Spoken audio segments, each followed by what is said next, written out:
তো উত্তর ভারতে যখন গুপ্ত সাম্রাজ্যের বিস্তার ঘটেছিল, ঠিক সেই সময় দক্ষিণ ভারতেও এই বাকাটক সাম্রাজ্যের বিস্তার ঘটেছিল একই সময়। সাতবাহনদের যখন পতন হয়, তারপরে কিন্তু বাকাটকদের সাম্রাজ্য বিস্তার হয়েছিল আর কি।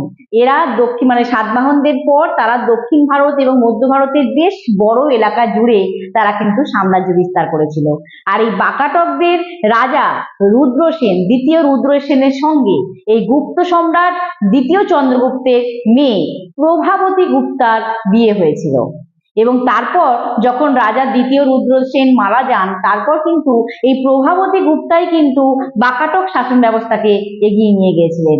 সে কারণেই কিন্তু, যেহেতু উনি গুপ্ত সম্রাটদের মেয়ে ছিলেন, দ্বিতীয় চন্দ্রগুপ্তের মেয়ে ছিলেন, তাই গুপ্ত শাসন ব্যবস্থার অনেক কিছু বিষয় কিন্তু বাকাটক শাসন ব্যবস্থার মধ্যেও অন্তর্ভুক্ত করেছিলেন।